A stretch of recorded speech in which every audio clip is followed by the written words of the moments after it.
नमस्कार बंधुरा हमें आज के तुम्हारे संगे एकटू शेयर करब स्ट्रबेरी गाछटा टबे कि करे तुम्हारा सठिक पद्धतिते बसाबा से विषय आज के भिडियोटा करछि।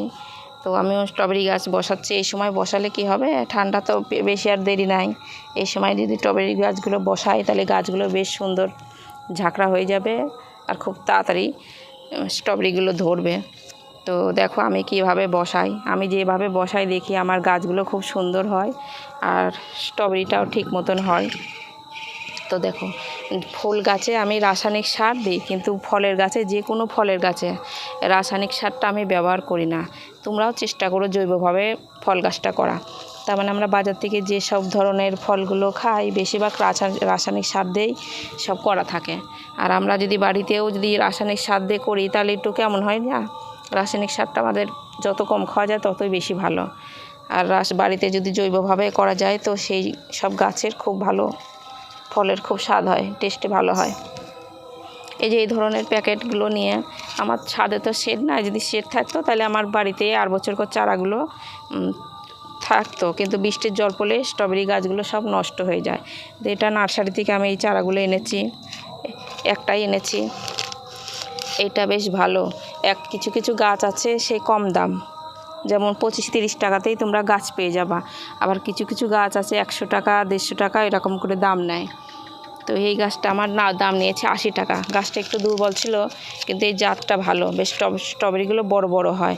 আর তোমরা যদি 25-30 টাকা দিয়ে কিছু গাছ পাওয়া যায় সেই গাছগুলো যদি তোমরা নিয়ে আসো তাহলে কি হবে, শুধু গাছই হবে কিন্তু সেই ফলটার হবে না। তো ফলের গাছ যখনই তোমরা কিনবা একটু ভালো গাছটা নেওয়ার চেষ্টা করো, যেটা বিদেশি গাছ বলে টিস্যু কালচারের গাছ, সেই গাছটাতে স্ট্রবেরিগুলো খুব বেশি ফলন হয় আর বড় বড় সাইজটা বড় হয়। আর একটা তোমরা যদি ভালো জাতের চারা কেনো তাহলেই তো অনেকটা তোমরা বাড়িতেই চারা করে নিতে পারবা। এই যে গাছগুলো নিয়ে এসে তোমরা এই প্লাস্টিকটা এইভাবে করে 2 সাইডটা কেটে নিও, বিলেট টেলেট দিয়ে কেটে নিলে কী হয়, শিকড়ের চোটটা লাগে না। এই যে দেখো, এই যে আমি গাছটা পুরো বের করে নিলাম। আমি প্রথমে মাটিটা তৈরি করে নিই। এখানে আমি গোবর সার নিয়েছি আর মাটি নিয়েছি, মাটিটা একটু বেশি নিয়েছি, গোবর সারটা একটু কম নিয়েছি। এই যে তার সঙ্গে আমি একটু নিম খোল দেবো। এই যে 1 মুঠো মতন আমি নিম খোল দিয়ে দিলাম।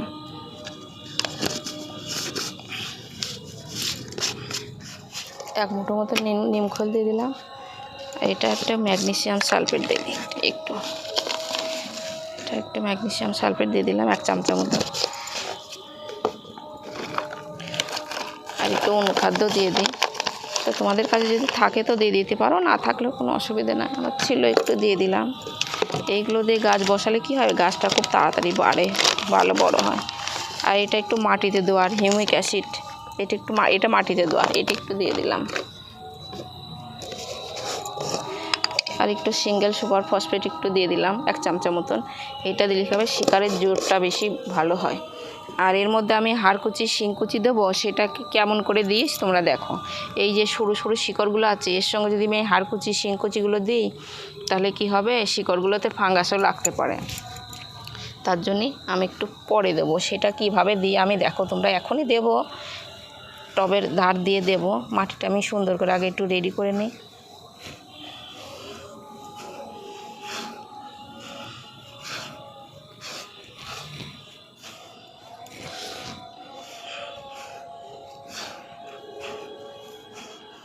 মাটিটা আমার মেশানো হয়ে গেল। এর সঙ্গে আমি ফাঙ্গিসাইডটা দিতে পারতাম, কিন্তু সেইটা আমি লাস্টে জল করে টবেতে দিয়ে দেবো। ফাঙ্গিসাইডটা ওই জন্যই মাটির সঙ্গে দিলাম না। ব্যাস, মাটিটা আমার সুন্দর করে রেডি করা হয়ে গেল। এবার এই ধরনের একটা টব, সে তোমরা পুরনো টবও নিতে পারো, নতুন টবও নিতে পারো। এই যে আমাদের প্রত্যেকটা টবের একটা করে ছিদ্র থাকে, যেদিকটা একটু ঢেউ খেলানো গর্ত টাইপের সেই দিকটা তোমরা উপরটায় দিবা। এটা আমার বেলে দোআঁশ মাটি আছে, তাও কি করে এই স্ট্রবেরি গাছে একটুতেই জলটা যদি বসে যায় তাহলে একটু ফাঙ্গাস লাগতে পারে। তার জন্য আমি একটু সেন্ডার এটা ছোটো দানার যেগুলো ঘ্যাস, আমি অ্যাডিনিয়াম গাছ বসাই, সেইগুলো একটু তলায় দিয়ে দিলে কী হবে, ড্রেনেজ সিস্টেমটা খুব ভালো হয়। জবা গাছটা আছে আমি দিই না, ওগুলো একটুতেই অতটা জল বসে না। এই যে এইভাবে করে একটু দিয়ে দিলাম, ড্রেনেজ সিস্টেমটা খুব ভালো হয়ে গেল। ব্যাস, কত সুন্দর হয়ে গেল।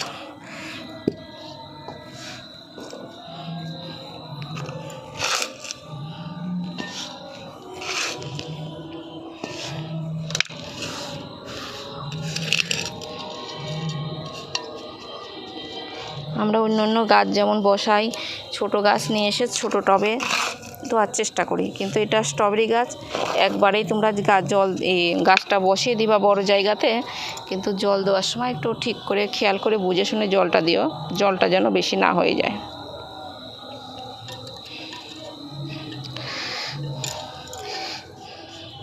ব্যাস, গাছটাই যে আমি মাঝখানে দিয়ে বসিয়ে দিলাম, গাছটা আমি মাঝখানে বসিয়ে দিলাম। এইবার আমি একটু যে দিয়ে দিচ্ছি, দেখো ধার দিয়ে যে আমি টবটা গর্ত করে মাটিটা আমি ধার দিয়ে তুলে দিলাম। এর পরে আমি কি করব, এই সাইড দিয়ে আমার যদি সারটা রেডি করা থাকতো যে পচানো, তাহলে কি করতাম, আমি মাটির সঙ্গে মিক্স করে দিতাম, কিন্তু এটা আমার টাটকা সারটা রেডি করা নাই, তার জন্য আমি এইভাবে সাইড দিয়ে দিলাম, ধার দিয়ে একটু দিয়ে এরপরে মাটি চাপাই দেবো।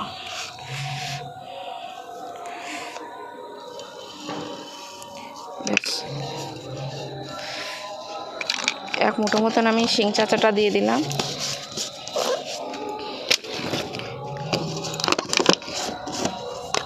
এবার আমি একটু এক মুঠো মতন হাড়কুচিটা দিয়ে দেব,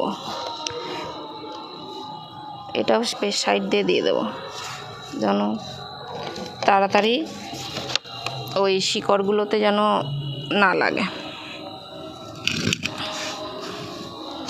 কচি কচি শিকড়গুলো বেরায়ে যদি হাড়কুচি শিংকুচির সঙ্গে ওগুলো যদি ঠেকে যেত, তাহলে একটা ফাঙ্গাস লাগার ভয় থাকতো। আর আমার এই মাটিটা আর গোবর সারটা সাইডে থাকলো, আর ওইটা অনেকটা দূরে থাকলো।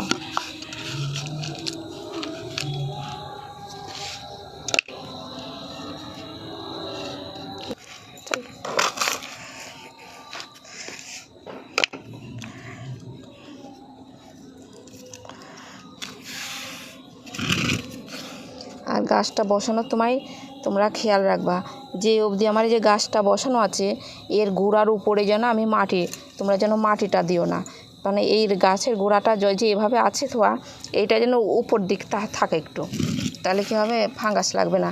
অনেকে কী করো জানো না, তোমরা যারা জানে না তারা এইভাবে নিয়ে এসে এতটা মতন এর গোড়াটা, যেমন কচি কচি ডগাগুলো বেরাচ্ছে, এগুলো যেন উপরে থাকে, এর উপরে যদি মাটিটা চলে আসে তাহলে কী হবে, সেসব গাছ ফাঙ্গাস লেগে যেতে পারে, সেসব গাছ তাড়াতাড়ি মরে যায়। ব্যাস, এইভাবে করে আমি দিয়ে দিলাম, রেডি করে দিলাম। সাইডটা আমার এই যে তোমরা দেখছো গাছের গোড়াটা উঁচু আছে, ধার দিয়ে একটু নিচু ভাব আছে, তো এইভাবে করেই তোমরা করো। সে পরে আমি এগুলোতে আর একটুখানি হয়তো সে পরে 2-3 মাস পরে আমি তখন একটু গোবর সার দিয়ে দিতে পারি, কিংবা একটু মাটি দিয়ে দিতে পারি সাইড দিয়ে। তো এইভাবে করে করো তোমরা। আর এর সঙ্গে আমি একটু যেটা সাপ বললাম তোমাদেরকে, এইটা আমি একটু গুলিয়ে নিয়ে দিয়ে দেবো, জলে গুলিয়ে দিয়ে দেবো। এটা 1 চামচা মতন আমি নিলাম।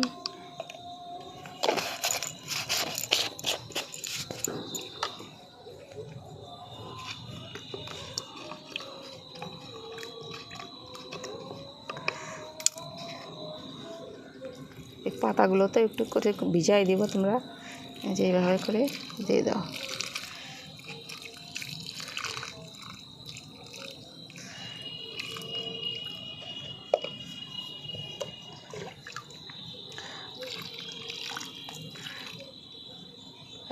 এই যে জলটা আমি দিয়ে দিলাম, এই জলটা এখন আমার গাছটা আছে ছোট গাছ, তো বেশি জল টানতে পারবে না, তার জন্য কি করবে, এই জলটা 10 দিনও লাগতে পারে, 15 দিনও লাগতে পারে।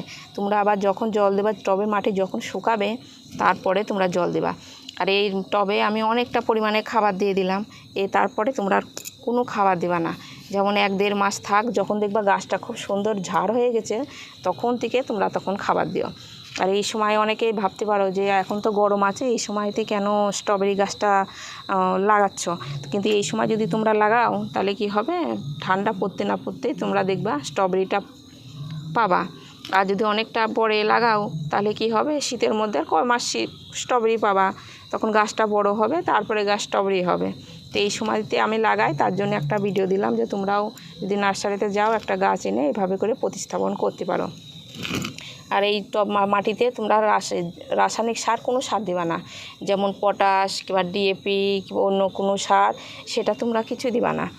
হয়তো দিলাম, এটাও কিন্তু রাসায়নিক সার, এটা সিঙ্গেল সুপার ফসফেট, তবে এটা একটু দিলে কী হবে, গাছের মাটিটা খুব এই শিকড়টা বেশি ছাড়তে পারবে। আর এটা আমি এখন যে দিলাম আর দেবো না। আর যখন গাছটা সুন্দর একটা ঝোপালো হয়ে যাবে তখন একটা সাদা পটাশ কীভাবে দিই সে তখনও তোমাদেরকে ভিডিও দেব। আর তাছাড়া তোমরা এই যখন সেই 1-1.5 মাস পরের থেকে তখন সর্ষের খোল চালু করবা, তাহলে তোমাদের গাছ বেশ সুন্দর হবে। তাহলে ভিডিওটা এখানে শেষ করছি, নমস্কার।